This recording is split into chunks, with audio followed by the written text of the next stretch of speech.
Hello, hello, everybody. It's Heather and Deb, and this is Reluctantly Woo Woo.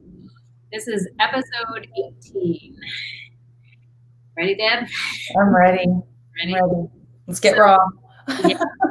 We usually record on Fridays, but we didn't because both of us were in a bit of a tailspin on Friday. Just not in the best place to be doing this. So we're going to talk about that. Like, what do you do when you have all of the tools in the world to not feel the overwhelm and like totally out of controlness of the world, but you still do? And how this ties into, the whole idea of this is reluctantly woo-woo. And that's like woo-woo is all the things like that people would call alternative, like weird things that do work, but when you're reluctant about it, like I was like, I don't believe in that stuff. How does even that stuff play into feeling in this like overwhelmed state? And what do you do about that? So we're just going to have a real raw conversation because we all know that this year has been a shit show. Yeah. And everybody, between virus and the, politics this year, it's been polarizing, and it doesn't matter what side you fall on. And this is not going to be a conversation about one side or the other, right? It's about like who you are being and what you're experiencing, because there's such polarization and that everything feels so like just crazy. It's polarization. It's the disconnection, I mean, I think in a few different ways, I mean that just the way holidays are coming and they're encouraging people to not be around family, and then the disconnection around the politics and opinions. And I mean, yeah, it's kind of I don't know. I don't even know what word I want to use to describe what we're in right now. I don't really have a word for it. No. Yeah. I mean, shit show is the closest thing, clusterfuck. I don't even, yeah. Well, and so, Deb and I talked about this because Deb had texted me last week and was like, I'm in a great place. And then the next day I was like, okay, it totally hit me. And I just, I was doing good. And then I just totally forgot to turn my phone off. I got my notifications off too. Yeah. I just got to this place where I was having such a frustrating day, and then I went to Ariel and I'm like, I'm going to work it out. And then I couldn't do anything at Ariel. I was so frustrated with my body. And then I just got in my car and cried, and like just cried, like ugly face cried. So, when we get, and so what for you? For me, it was, I know, like it was just a lot of things overwhelming. Lack of sleep was definitely contributing. Contributing for me, but what for you do you feel like is contributing to your feeling this way? Well, I mean, what I can tell you I am most acutely aware of for myself is partly, I mean, the holidays for this past several years. I mean, I've probably talked about it several times on here. I've been divorced for 8 or 9 years. I've been in and out of some relationships here and there, but the holidays, I've not been since I was married in any sort of true committed relationship. And the holidays always seem to really magnify loneliness for me. I live nowhere near any family of my, like no blood relatives, which was my own doing. But I have friends that feel like family, but whatever, it's just a deep, deep sense of loneliness that I'm feeling. I'm almost going to cry talking about it, but at this time, feeling it in such a magnified way, because I have people that I can reach out to and call, but I'm like, I haven't hugged another human being other than my daughter, and I can't even tell you how long. And like physical touch is my number one love language when you do that quiz, let alone having a freaking man in my life, like right. Not having that it's tough. It's all tough. And then I get in this space of like, who the frick am I to have a pity party? I'm healthy. I have a job. Like I look at all the facts of what other people are experiencing at this time. And this is where I think, you have no right to be sad. What the fuck is wrong with you? And so it creates a different kind of shame and guilt. And, like it's a little trap, little mind trap that I know how to get out of, yet keep getting back into. Mm-hmm. Yeah. And I love that you said that about shame and guilt, because those are just the grim reapers, right, of everything. You know, it always will go back to shame and guilt. And shame and guilt is, guilt is I did something wrong. And shame is I am wrong. Right? And so we think that like we are wrong at the core of us. There's something wrong with us, and that we're doing things wrong. So we're walking around with that, and it's just like I'm thinking wrong, I'm feeling wrong. Everything I do is wrong. When you're walking around with that like umbrella or like that rain cloud over your head, it literally clouds everything. Right. And then when you like look at, okay, well, I know, right, that I should, right, there, that word comes up, like I should feel differently, right, that just compounds it. And so I guess my first question, not that not that this is a coaching call or anything, but like, where does that should, like we should feel differently come from? Right. Like, and whether it's for you personally or just collectively, like why do we think that we should feel differently? Right. Well, I mean, I think I hate this expression on some level when people are, like it kind of goes back to people will always try to give you some story of someone who has it worse than you. And that's supposed to put it in perspective, right? And I think that creates those shoulds. Like I said, I mean, I have my health, I have a roof over my head, I have a job and income coming in. I do have a daughter. I don't have zero in my life. You know what I mean? So it's like that creates that whole thing of, oh, the should. You should just be happy for what you do have, which yes, you should, and I am. But and right, yeah. and there's still something that desires more. Right. And so then like that's where then we feel that our desires are wrong. Right. Right. Or if I'm woe is me that I don't have a partner in my life, I'm focusing on the lack. And again, all this stuff that I live, breathe, teach, I personally create this guilt shame spiral of you're not supposed to feel that way. and I do allow myself to feel it sometimes. It's kind of this crazy mix of like having the tools, knowing what to do, practicing it, and then being like, why don't I feel better? Okay. So, and I think you bring up a really great point there is that, in the world of personal development, right? It's like, well, just practice gratitude and you'll feel great, or just meditate and you'll feel great. But no one talks about that, like, hey, you'll feel great, but it might not be till next week. Right. Or it might not be I might feel good for a few minutes. Mm-hmm. And I just have to take like, okay, and maybe tomorrow will be a few minutes more. Maybe it won't. Right. One of the things that you said before we jumped on, we talked briefly, and I was like, let's just talk about this through a bit. You made the comment, and it caught my ear because it was one that I got looped in so much. Is like, oh, but why do I always end up back here? And we think when we go to that negative place, we're like, I always end up back here. But when we're in that happy place, we don't think, oh, look, I'm back here. Yay! That's such a good point. Yes.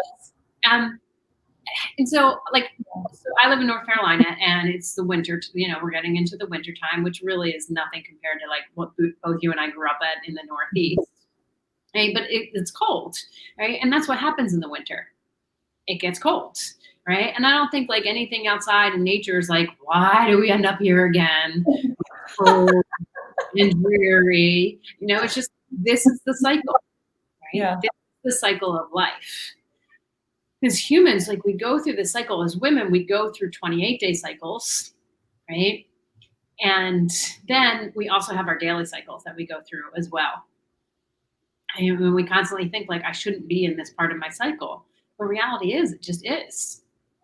Like, like you said, the holiday times like trigger, all of these things that we don't think about during the rest of the year. Because holidays are like, oh, you should be with family. You should, have this amazing love, like romantic, relationship where, just wake up every morning looking at each other and like, oh, I'm so lucky, like, but it's such a crock of shit, right? Because most people don't have that. Right. So for those of us like in this world of personal development, it can get it can sometimes seem to be harder for us. And I don't know if it is harder or not. I think it's because you're just more aware, right? Well, that, and I mean, for me, one of the biggest steps that I took was actually calling a couple of friends and saying, I'm not okay right now, which is a huge, huge thing for me because I'm so used to, typically I'm the one that other people call. I'm really good at being there for other people. I'm so good at listening and being their support. And I'm usually the one bringing the happiness into the room. And so it's super scary to be the one saying, I just need someone to listen, and I need to be the person that needs help right now. Yep. Which is way hard because I also think there's some, perhaps ego identity, and you think you're the, you meaning me, think you're the healer or you're the one that's helping others. Like, they're going to think you don't know what you're doing if you exhibit a little bit of weakness. Yeah, I totally feel you on that. I went to on the weekends I take Charlie to these doodle romps. It's like just all doodles that play together. Like, if doesn't know what a doodle is, it's dogs that are mixed with poodles. So like golden doodles, labradoodles. Charlie's a cavapoo, gold cavadoodle. Anyway, there's one. They're like the everything doodle, like a bagel, like the everything bagel. I don't know. That would be interesting. That would be really interesting. Oh man. But there's there's a guy there that I'm friends with, and when I saw him on Saturday, he's like, "How are you doing?" And by Saturday, I had recovered. I started feeling a lot better. I was back to what I call shit and sprinkles, and I was like, "I'm doing really great." He's like, "I know," and I was like, "Why?" He's like, "Because you're always doing great." And I was like, "Oh no." I was like full on ugly face cry. I want to die, like in my car on Thursday. So I'm like, it was a rough week, and so many different. I posted about it on my Facebook page, and a bunch of different women are like, "Oh yeah, same thing," or "I know other people who are going through it." Like, I was just on the phone with somebody right before this, and she's like, "Oh, I had that same kind of week too last week." So that's why, we're like, interesting.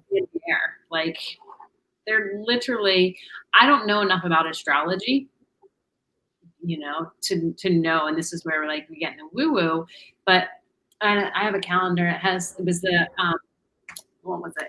Oh, I gotta look at my thing. I have this little chart, that tells you where the moon is. And there was a new moon on the 15th. Yes. Means, right? I don't know. I follow it with an app. More like I follow how it personally affects me. I have different apps that'll tied into my personal information, because I'm not an astrologer either, but I think that's part of it. And I think for me personally, and I don't know, this probably is, again, as in every episode we talk about, this would be a whole episode in itself. I do think I pick up other people's energy a lot. So sometimes I have to just really be like, is this even mine? When I'm really feeling this, I don't sometimes I can know what it's about. And sometimes I'm like, I don't even know why I'm feeling like this. So that's where I have to kind of try to separate. But I think, just collectively, it's the entire world. It's not even just us, it's not just the US and our stupid fucking politics, excuse my F-bomb, but it's everything right now. Because this whole virus thing, regardless of any of your thoughts on that, is impacting the world. That's a fact. Right. And the shutdowns and, all of the side effects of it, I think. And I get worried about it. We talked about this a little bit before we got on too. But something that starts to wear on me is the fact that I think I'm a pretty strong, resilient person. So how is this affecting people that already had some mental health things going on beforehand, or already were in a little bit of a financial crisis, or in unhealthy relationships where they're not safe? That then I start to worry about all of that stuff, which isn't really going to do me a lot of good, but it doesn't help me feel better to think about all of those things. Yeah. I mean, there's just so much, and anybody, unless you're a narcissist, you can't not feel everything that's going on. And I don't watch the news. I don't own a TV. So the only time I see things like news wise is when I go over to Charlie's old girlfriend's mom. Like we go over there to play, and she'll have the news on. I'm like, oh my gosh, can you please turn it off? Like it's just so hard to watch. I mean, I started watching it again recently because I felt like I was just burying my head in the sand and I didn't want to just be ignorant. So I watched, I don't watch US news. I watch international stations that I feel like are at least a little bit perhaps more objective. And I just want the high level information about what's going on in the world. And then I turn it off because I'll take in too much. And maybe I need to stop because that could be affecting me. I don't know, but I just don't want to be pretending nothing's going on. right. But I mean, if you're on any kind of social media, like it's, you see it. I mean, you can definitely, curate your feed so that you're just seeing rainbows and unicorns, but something's going to sneak in there, Yeah, exactly. Yeah. So it's the what do you do, when you have all the tools? And we talked about the 5 bodies before, and I like to refer back to them because it's just something very tangible that we can look at and just go through and be like, okay, what of these am I doing, or need to step it up a notch, or need to decrease? And so the 5 bodies, we have our physical body, our emotional body, our energetic body, our mental body, and our spiritual body. So our physical body, our emotional body, our mental body, everybody understands those. Okay? That's, more of the tangible. And so when you're feeling this is just to sit down and ask, how's my diet? And diet means way of eating, right? So how am I eating? Am I eating? One, right? And am I eating stuff that has life in it? Or is everything that I'm eating dead? Right. That plays a huge part in our ability to handle all of the overwhelm that's going on. It doesn't mean that, if you eat a 100% organic from the land, diet, doesn't mean that you're always going to be happy, right? But it gives you the ability to be able to manage and cope with things at a greater level because your body's not fighting internally already and then having to deal with the external stuff. Mm-hmm. So then sleep too. And this is a hard one, right? Because when you're feeling all these feelings, sleep is a really challenging thing because our mind just swirls and swirls and swirls. And so it's, before going to bed, like not being on your phone, which I'm totally guilty of this. Not being in front of a screen. I know a lot of people are like, well, I need to fall asleep to the TV. It's worse for your body, right? Yeah. And so taking time to meditate, and people are like, well, I can't meditate because, I can't stop my mind. The whole idea of meditating is not to stop your mind, right? It's just to observe, here's a thought. Here's a thought. Totally. And just sitting in a quiet place, right? Like that's one thing, because I love to meditate. So it's something that works well for me, but I often hear people say, I don't know how. I'm like, you don't have to make so many rules around it. I think sometimes those rules out there intimidate people. Mm-hmm. Yeah. And do it with music, do it without music, do whatever. And if thoughts come in, same thing. Yeah. Like stop trying to push them out. That's not going to work. Right. It's like trying to hold a fart in, when you're just be like, okay, there's a thought. Right? And it's really just being the observer. It's imagining. I like the idea of thinking about like that you're sitting in a movie theater, okay, and you're just seeing your thoughts go across the screen. That's all it is. And it's really that simple. Yeah. Yeah. Another one is, are you drinking enough water? Okay? Yeah. Because this time of year when everything tends to be drier and we tend to eat foods that are a bit more comfort food, they don't have as much water in them. In the summertime, we tend to eat more live foods. So eating foods that have more, or drinking more water to make up for the water that we're not getting in foods definitely makes a difference. Yeah. Right? Staying away from sugar and processed foods. This is the holidays, right? So for a lot of people, and that's sneaky, because I'm not a huge desserts person. It's funny that you say that because, I am pretty aware. And I'm very, very aware when I'm already feeling low that alcohol, for one thing, is a terrible choice for me. But sugar too. And now that I think about it, I'm like, oh yeah, we bought some chocolates to put in a gift for somebody. And I definitely ate a few of those. And it's the little sneaky ones. Yep. because it's not a habit for me to have that around, but now there's been a few things around and I'm just like, yeah, I'll just have a couple. And even a couple might be contributing. Yep. Yeah, and I love that you brought up about alcohol, because that is something that a lot of people don't think of in terms of sugar. Because alcohol breaks down in your body as sugar. And when you think about people, like when they go to Alcoholics Anonymous, right? What do they have? Coffee and donuts, right? And it's they've replaced one form of sugar, with another, with the donuts. Most alcoholics tend to be hypoglycemic, meaning that they have low blood sugar all the time. And what that really is your pancreas can't produce enough insulin. It's because your body has been consuming so many poor nutrient, like foods that aren't nutrient dense, right? And so it's just taxing on your system. Mm-hmm. So then your body thinks, as I have people say this to me all the time, they're like, I'm diabetic, I need sugar. No, actually, your body needs whole, real foods to balance it out. Okay? Yeah. I was guilty of it too, because I was hypoglycemic for years, and I was just like, oh, I just need something to get my blood sugar back up. But once I started eating real whole foods, I don't have that problem with like blood sugar the way that I used to. Every once in a while, if I work out too strenuously, something I may, but overall, I can go hours and hours. Before I couldn't go 2 hours without eating, right? And without like wanting to kill somebody. But now it's like I can go hours, and do intermittent fasting, and not have problems with my blood sugars. Because your body, when you're eating something that is a whole food, your body's getting all the nutrients from it. But when it's processed, you get hungrier more because your body is like, wait a minute, I was missing something from there, so I got to go try to find it somewhere else. Right. So most people think, well, I'm going to it costs more, to eat healthy, and it's actually not true. You end up buying more food when you eat processed foods, because you can go through a whole box of Oreos and not be satisfied. Right. I never hear anybody saying that they overdosed on a kale salad. Right. Yeah. I mean, I think that all goes back to, and ultimately the underlying thing is just to be a little bit more mindful of that stuff. Yeah. Right.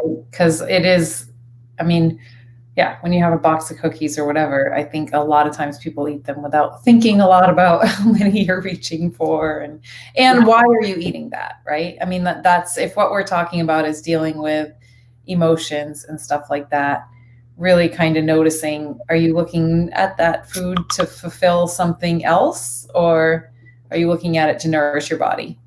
Right. Yeah. And I was talking to someone last night, and they said the same thing like you did about sweets. They're like, I'm not really a sweets person. And then as we were talking, they're like, you know what though? Like I used to, when I was drinking, I was mixing vodka with lemonade, and had so much sugar through the drinks, and we don't often pay attention to the fact that we are getting sugar in the drinks, and it does add up a ton. Like your body's just not able to deal with life, when it's happening. Okay, so we have our eating, our sleeping, drinking enough water, staying away from sugar and processed foods, and then also movement. In this time of year, it's harder for most people to like actually get outside of the house, get fresh air, and to move their bodies. And the more sedentary we are, the more sedentary we want to be. Right. And I don't know, where people are watching from, but some places have closed gyms down again. So, and again, there's a lot that we can, make excuses that are somewhat valid, right? I mean, I do get it. And last week when I was feeling pretty lousy, there were a couple of mornings that I did not get up and go to my workouts. And that is like kind of a non-negotiable for me. I will always go. And I was feeling so down that I'm like, I don't feel like going, even though I know damn well if I go, I'm going to feel better. Right. And interestingly, when I finally showed up at the gym, and I was only missed like 2 days or whatever, but people noticed. And so that was interesting little revelation where I was in a little pity party of loneliness. I'm like, oh, people noticed I wasn't at the gym. Oh, I guess maybe they care a little. Yeah. Well, I think that's a good segue into talking about the emotional part of it, right? Is that we're created for community. Right. We are created for connection with one another. We are not meant to be isolated. So, for all of this, like people just being stuck inside their houses, it is like, even if you're an introvert, right, you do reach your point where you're like, okay, like I need to get out. And even this, like, technology, like, yeah, we're talking and we're connecting through technology, but it's still not the same as if we were like in the same location, sharing a meal together. It's just not. Right. So we have to do as much as we can to get out and, to connect with people. Whether that looks like, if you feel best about doing that with wearing 5 masks, go for it, right? Yeah. Whatever way that makes you feel safe, because we need to be around people. Like, Yeah. we cannot survive being isolated at Right. all. Right. And that's the extra challenge of this time for sure. I mean, I do know people that don't feel safe going out at all, and that it's concerning. And for me personally, I'm like exactly 50-50 introvert extrovert. I've got both of those traits. My introvert's very well fed and kind of tired of it. Needs some interaction. Yeah. Yeah. And so the other part of the emotional thing when you're feeling this is, and you mentioned this, we talked about this briefly, is it's the most challenging is, well, 2 things. Is one, giving yourself permission to feel what you're feeling. Okay? We, especially those of us who are in this world, right, think that like we shouldn't be, but exploring that question of like, wait, who says that I shouldn't be feeling this way? Okay? And just asking, like, is that really true that I shouldn't be feeling it? And then just noticing like where we're using spirituality to escape the physical world. Right? We often think, like, for people in the world of personal development or in like the woo-woo world, right? It's all like, let me get my crystals out. Let me go get my, my wand. Let me go get my sage, like, let me just sage myself so I can, feel better, right? But it's not about escaping contractive emotions. I don't want to use the word negative. Nothing is negative unless we give it that meaning, but they're just emotions that make us feel contracted. You just cry, curl up in a ball. It's not escaping them, right? It's about moving through them. And we can't move through them if we don't give ourselves permission to be able to actually feel them. Because when we say that we shouldn't feel it, then we're making it wrong.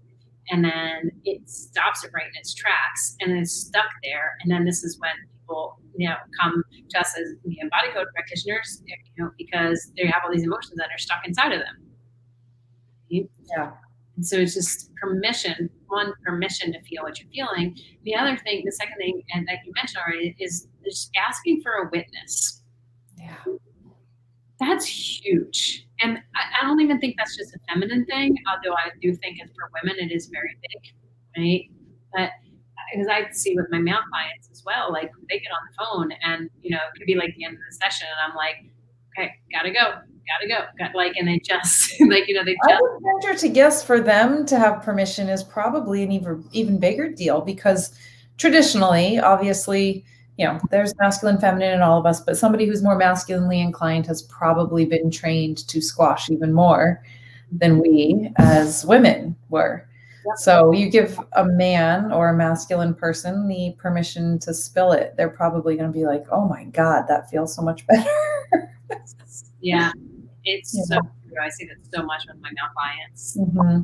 It's like, oh, I have the space to talk and not have to solve everything and just like dump. And so it's like literally having people that you can call and say, hey, can you hold the trash can for me? Mm-hmm. I just need to cry. Yeah. I don't want you to solve it. I don't need advice. Right? But can you just hold the space and just witness this for me? Right. And I think that's an interesting point, because it is almost like you do have to straight up ask for somebody to do only that for you. Because I feel like I have a couple people in my life that almost feel like distance more, in that they don't know how to deal with, especially, just my personal experience, someone who doesn't very often get into that space. When you do, they're like, holy cow, I don't know what to do. They don't, they're not used to you. And I get, I don't want eye rolls over someone thinking it's just because, you can be happy without a man. I'm like, you know what? I know that, and I am. But I'm also allowed to want that in my life. Right. Mm-hmm. Yeah. Yeah, and that's the hard part is like you're already going through that, but then to have to speak up for yourself, and to tell somebody no. I had somebody last week. They're like, "Oh well, I don't know. I can't remember if I told you or not, but I shared on Facebook. I had gotten scammed by somebody, Okay. and I was talking I mean, about you put in an email. I know I read it somewhere. Yeah. I was talking to one of my friends, and she's like, "Well, you shouldn't feel like that." And I'm like, "Don't tell me how I should or shouldn't feel." Right. Like, I did feel stupid. Like, Yeah. Right. yeah, you can say I shouldn't feel that way, but that's not doing me any good, right? Like now I already feel stupid, and then I feel wrong. Now you're making me like now you're putting that on me that I shouldn't feel that way, and I'm like, no, I'm like, Or I feel judged. I don't want to feel judged for. right. Right. Yeah, so it does take an extra layer of energy to have to speak up for yourself when you're asking to be witnessed and somebody can't do that for you in the way that you need, right? But that's part of just, learning and growing and setting boundaries for yourself, right? Just to say, hey, this is what I need right now. If you don't think you're capable of doing that, that's fine. And the reason why, and this is so that we don't get upset at that person for like being an ass that they couldn't do it, because they're not being an ass. It's just that they may not be comfortable with their self feeling their feelings. Yeah. So they're not going to feel comfortable, with sitting in your feelings. And so it takes, a special person, somebody who's worked through a lot of their stuff just to say, hey, I need you. Can you just hold the trash can for me? Can you just witness and I just need to vent. Yeah. And those conversations are good to have before you're in this tailspin. Totally. Yeah. Just to know, like, hey, I'm sending, like, this is a back call, right? SOS, can you hold space for me right now? And what happens is when we have that person, we're like, ah! And then within like 2 minutes, we're like, okay, I'm good. Yeah. Because we think it's going to be like hours, but it's really not. Right. Right.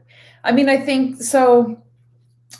Just trying to think, like, as if we're being a resource for anybody that's listening, because I mean, you and I think probably have a few of those people at our disposal. Or I know that there's a couple people. Obviously, I did call a couple of people last week and be like, exactly that. Like, I just need this. But for someone who doesn't feel like they have that person. And I do know sometimes for me personally, when we were working together as more a client practitioner relationship, I'd feel very comfortable doing that with someone I was paying to serve that purpose for me, Better do it.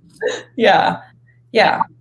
But do you know of resources for people if they're not? That's a great question. I hear every once in a while on the different podcasts, I'll hear advertisements for some like therapy. Like, yes, I hear BetterHelp and Talkspace. There's a few of those. Yeah. Yeah. I love that you remember those names because I didn't. Yes, there are those. Oftentimes, the reason when people say like they don't have that in their life is a couple of things. Is one, they've just never asked for it. Right. And that goes down to then some inner work, right? Of am I worthy of having someone listen to me? Right? With some clients that working with where they're just like, my stuff isn't, everybody else's stuff is more important. My stuff is important to listen to. Right? So if you're noticing, wait, I don't have anybody in my life like that, is it safe for me personally to allow somebody in my life to be that person? And right. No, right? That's where some work needs to be done of like, what tells me that it's not safe? Right. Because the chances are, if you have a friend and you ask them in that way, they aren't going to say, no, I can't listen to you. I don't know. Would you ever, if someone called you up and said, I just need someone to listen, would you say no? It would depend, right? Because there are times like if I'm like about to get on a call with a client, I'd be like, I absolutely can. Can I call you at this time? Yes. Okay. That's different, but right. Yeah. But there are times, every once in a while, you might have someone that they're just spiraling, and you have to say, I'm going to stop you, right? Because now you're just going in victim mode. And there's this nuance and this fine line of understanding when somebody is just in like getting in victim mode and they're getting significance from their insignificance. Mm-hmm. versus needing space to just be seen and witnessed. Right. Yeah. That's an interesting nuance. And I think for anybody, if they're wondering, oh, am I doing that or not doing that? If you listen to yourself, truly listen to yourself do that witness exercise. Sometimes you can be like, oh, okay, I'm just being a victim. Right. I think for me, it could be, as to use myself as an example. Oh, I don't have family here, blah, blah, blah. Like I could easily see myself as a victim of that, except for that's because of choices I made that put me exactly where I am. Mm-hmm. Yeah. So that would be a way to kind of evaluate. Exactly. Yeah. And so it's just good to say, okay, do I not have those people? Because have I been that to somebody? Right? Because we typically, if we have people in our life like that, it's because we can be that to somebody else, but it still comes down to being comfortable with sitting with our own emotions, which is really, really hard. And now we can talk about that one for hours, right? Of being okay. And that's what this is all about, is at the end of the day, what do you do when you feel this overwhelm and the world is out of control and you have all the tools, nothing seems to be working. What do? You just let it be. The Beatles. You see that Venn diagram with the Beatles? It has all the Beatles songs, and it's the best advice for anything, right, comes from the Beatles. It's always let it be. Just let it be. Yeah. Just let it be that you're not feeling okay. Yes. And I think the other thing, I don't know how much you listen to Ram Dass or Wayne Dyer, but those are two of my favorite, I would call them at this point mentors almost, because I totally can't stop consuming their stuff. But that's one thing that I've kind of just tried to remind myself is the be here now part. Sometimes that spiral comes out of projecting scenarios that aren't even here or necessarily going to happen or any of that. So when you can, easier said than done sometimes, and it's a little bit of an esoteric concept, I think, sometimes when you're in that space, but just be right here, right now, and it kind of does help center you a little bit in that, this moment right now. And I think also, allowing it to suck for a minute. Mm-hmm. It does suck right now. I hate to get on the 2020 sucks bandwagon, but it's not a fun time. It's not, there are fun moments, but it's not entirely a fun time. Mm-hmm. And thank you for that lead into talking about the mental part of it, right? We have the physical part, our body, all that kind of stuff. The emotional part is just giving us permission to feel it. But then the mental part is just checking our thoughts, right? Are we creating a scenario in the future, or are we living back in the past? And the reason why we suffer is because we're living in one of those two times. Mm-hmm. A story that isn't serving us. Right.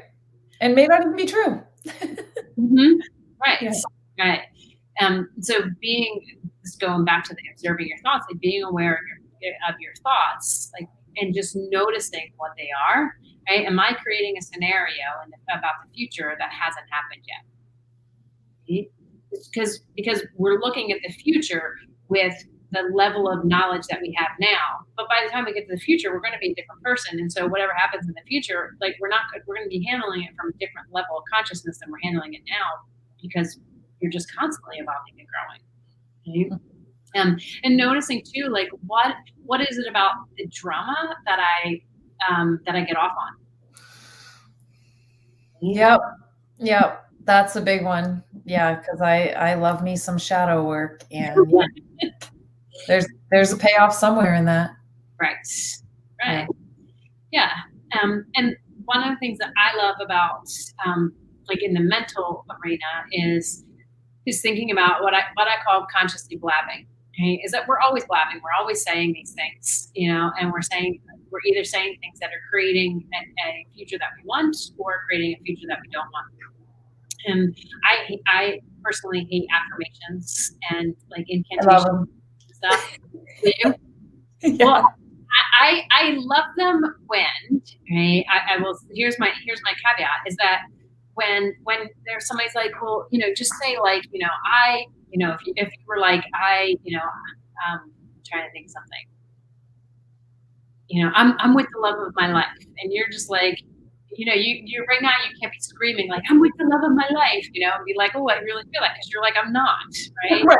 That one is funny. Okay, I agree with you there. We were joking, some of my girlfriends and I, the other night, where I was like, you do sound like a crazy person if you're like, I have my perfect partner. He's right here. Don't you see him? And you're like, people are just you're fucking crazy.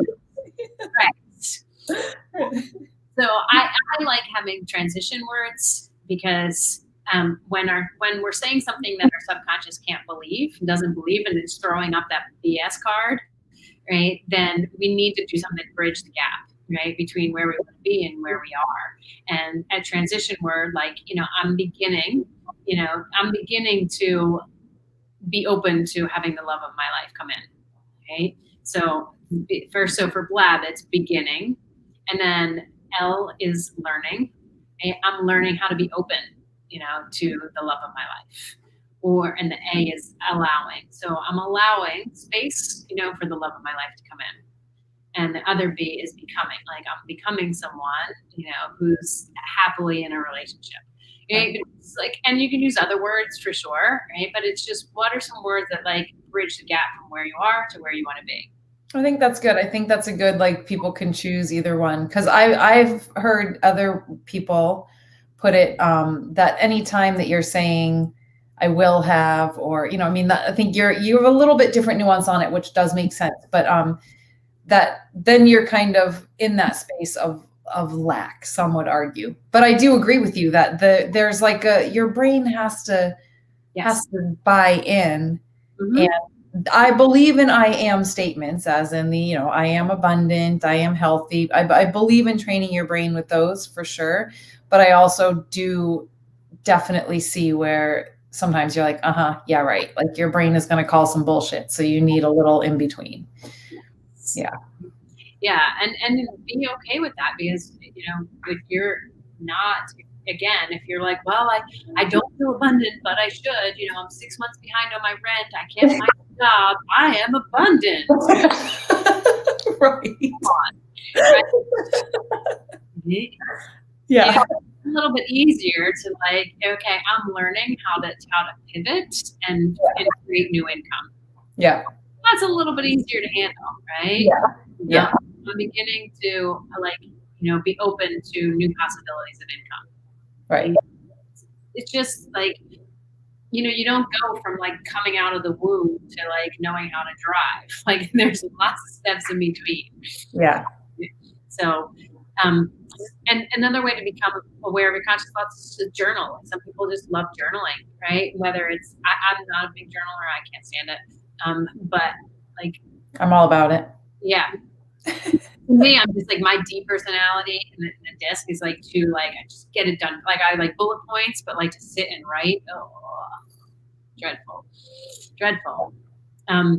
But sometimes I'll just talk into a voice recorder, something to get it out.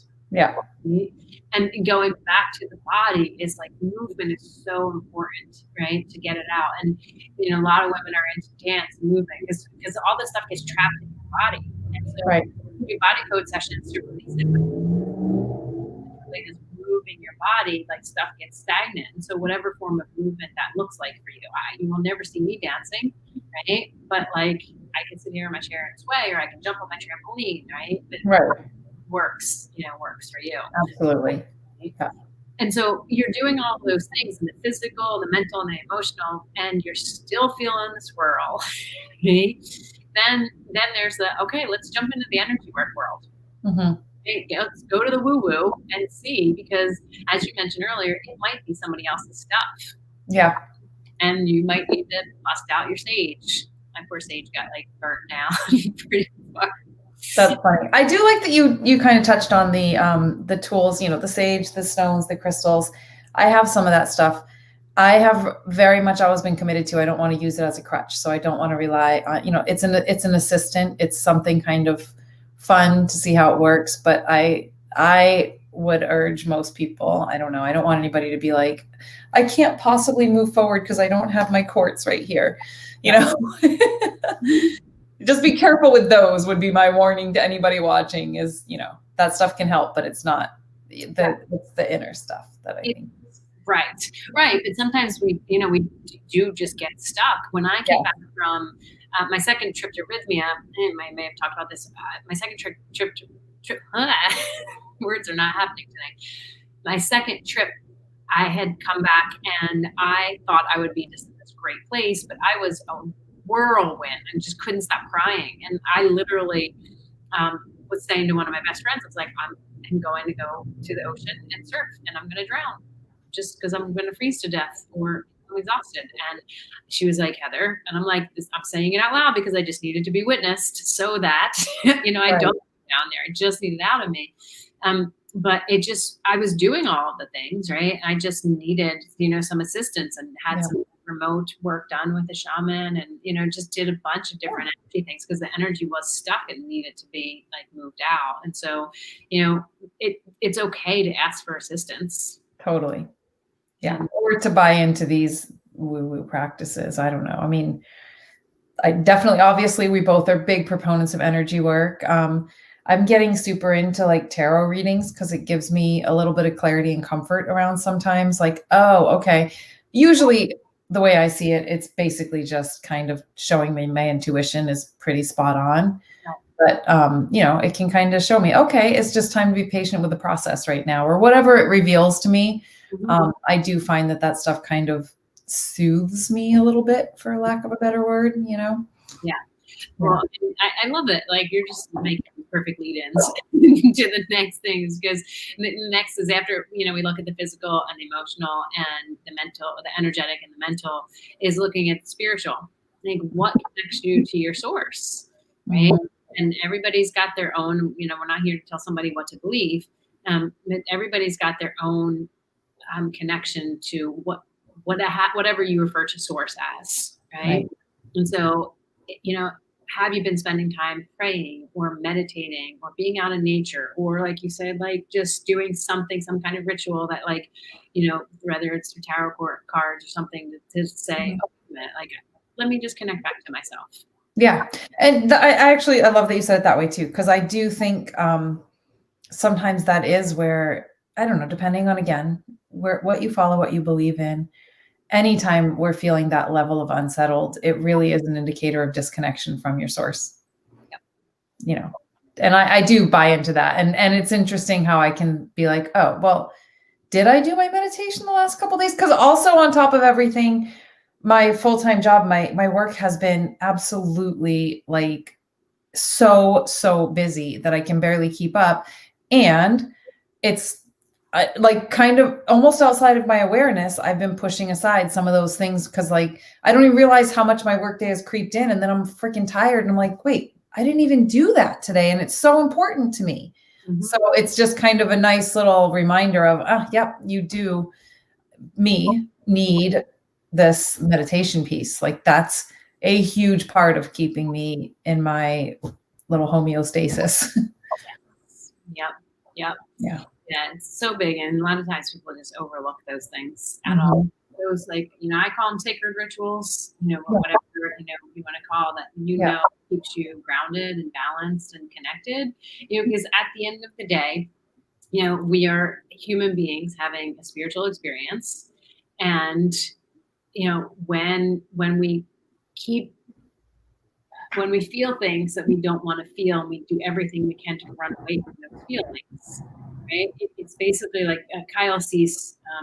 I love, yeah, and he talks about how like if you color a picture of a boogeyman, right, and then you go hang it above your bed at night, and then you go and you're like, I can't go to bed. There's a boogeyman in there. It's like, well, you're the one who put it there, Right. Which we do that all the time, right? With our thoughts, all those things. And if we don't take the time to say, wait a minute, let me connect to the one who created the picture of the boogeyman. Like, let me get connected back to that person. That person, right, has the power to not be afraid of the boogeyman. Right. And so whether that, again, is for somebody like going to church, whether it's going to synagogue, whether it's praying, whether it's, whatever that looks like for you, are you doing that? And typically, for most people, when they're spiraling and they're like, have all the tools, right? We can look at and be like, most people, when they're really honest, be like, yeah, like there's a couple of these things that I'm not doing. Right. Right. Right. And then sometimes, it's just like, wait a minute, okay, I am doing all these things. And that's where you're just like, okay, we just like, this is a season. And that season could last for a couple hours. It could last for a couple days, a couple weeks. And it's okay. It's okay to feel that way. Yeah. Yeah. We're human. Right. Right? The goal, wasn't like, oh, see how many people can go down to earth and be in a good mood all the time. Right? I have this former client. I love seeing her Facebook. She's had a lot of trials and tribulations, and she's had just a lot of things to overcome. And she's recently gotten remarried, and there's just a bunch of stuff. And just like things are on the up. And I said to her, I'm like, I love seeing this, and you deserve all of it. And she's like, I'm so grateful for all of those all of those hard things, because this is so much sweeter now because I have the contrast. Right. And so we just have to remember when we're in that contracted phase that the expansive phase will come. Okay? Right. And don't push, just let it be. Okay? Feel it and be okay with it being there. And the faster that we do that, the faster it will move through us. Yeah. Yeah. Patience with the process is a tough one. And then practicing being into all those, the woo-woo practices, and letting go of the attachment of them being a means to an end. That's a tough practice. Yes. Do this meditation so that I can feel great coming out of it. Wait, I don't feel great. This doesn't work. Right. Or I'm going to do this meditation so I can manifest more money, a partner, whatever it is. Where is it? Why didn't it happen? The idea of doing it to feel better in this moment, not the future. You know what I mean? Like it's kind of, it's an interesting practice that takes practice. Yeah. All the practice for a reason. Exactly. So on that note, hope this is for anybody who is in that place of struggle, or you will be. These are some tools that you can just take with you, and just remember that. Just look at what's going on with my physical body, my emotional body, my mental body. Like, how am I taking care of myself in all three of those areas? And then, are there some tools that are a little bit woo-woo, but I haven't ever tried yet, that maybe can help move this energy out of me? And am I connecting back to source? What's my spiritual life? When we can pay attention to those 5 areas, okay, and give ourselves just permission to let it be, it will help you exponentially. Yes. Yes. And call either one of us, because we can also help directly. Yep. Yeah. Sure. Yep. I love holding space. I think it's such an important thing, and being a witness. Mm-hmm. Most people don't get enough of that. Right. Especially in the coaching world, because the coaching world is all about change your story. Right? But give somebody the witness, and then they have the space to change it. Yes. And I think one thing we didn't even touch on that just reminded me of, and service to others, always a great way to help yourself feel better. Not that you're doing it selfishly, but it's tough to find volunteer opportunities right now, I guess. But there are people in need. There are ways that you can go and help at a homeless shelter, or there's food delivery to people that are homebound that can't go out and get food. There's ways that you can volunteer your time and help others, which is a good way to nurture your own soul too. Right. Yeah. On that note, I literally have a man standing on my door, outside. So we're going to wrap it up so I can go. Okay. On there. But anybody is watching, please let us know any thoughts, comments that you have, and what's helpful for you in this. And we will talk. There's no man standing on my door. Well, I'll send this guy to your door today. We'll talk to y'all later. Bye. Bye.